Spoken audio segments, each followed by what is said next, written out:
bangga, bangga bersarung mangga.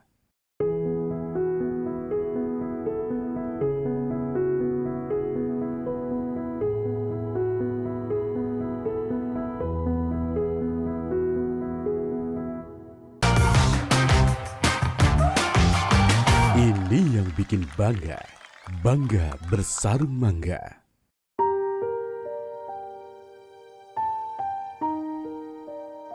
Bismillahirrahmanirrahim. Assalamualaikum warahmatullahi wabarakatuh. Alhamdulillahi wa syukru lillah. Wassalatu wassalamu ala akrami syakirin.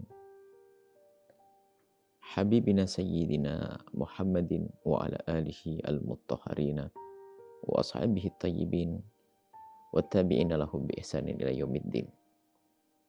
Amma ba'd, para perindu ridha Allah, pendamba kemuliaan, dimanapun Anda berada.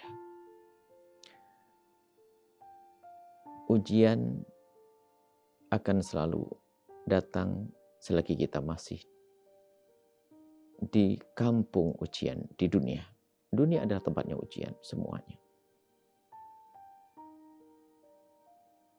Seorang hamba di saat diuji antara yang lulus dan tidak lulus. Yang lulus adalah yang sadar kalau dia lagi diuji.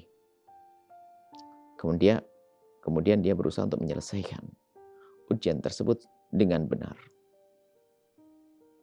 Sesuai dengan apa yang diinginkan oleh yang menguji. Maka dapat nilai lolos, naik kelas. Nah, ujian ada kadang dalam bentuk musibah yang Allah timpakan, dan ada juga dalam bentuk karunia. Nah, karunia itu juga ujian sebetulnya, kalau kita sadar. Bahkan, di saat seorang hamba diuji dengan karunia, ini yang sering tidak sadar kalau itu ujian. Sehingga ada hamba yang tiba-tiba terjerumus di dalam murka Allah, karena dia tidak sadar kalau dia diuji dengan karunia.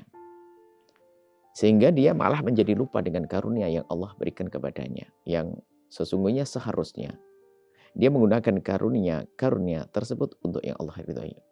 Itulah makna syukur yang selama ini dijelaskan oleh para ulama. Mensyukuri nikmat Allah adalah menggunakan apa yang Allah karuniakan kepadanya untuk yang Allah ridhoi. Nah, untuk bisa mensyukuri karunia, pertama, untuk selamat dalam ujian harus sadar kalau kita diuji. Dan semua karunia yang Allah berikan pada kita sesungguhnya ujian. Makanya tidak sadar kalau dia lagi diuji, dia akan kepleset.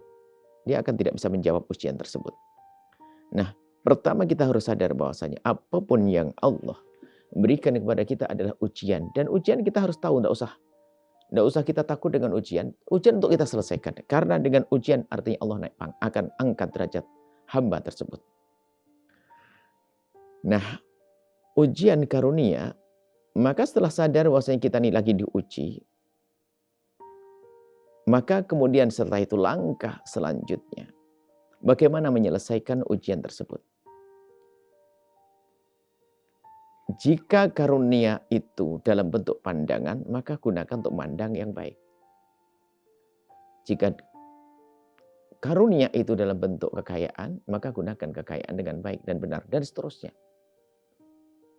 Sehingga sering kami sampaikan bahwa orang yang buta matanya tidak akan masuk neraka dengan matanya. Orang yang tidak pernah bisa mendengar tidak akan masuk neraka dengan pendengarannya. Orang yang tidak pernah bisa berbicara tidak akan masuk neraka dengan lesannya. Dan orang yang tidak pernah punya anak tidak akan masuk neraka karena anaknya. Karena anak. Akan tapi ingat, banyak orang masuk neraka karena matanya. Banyak orang masuk neraka karena lesannya. Banyak orang masuk neraka karena telinganya. Banyak orang masuk neraka karena anaknya.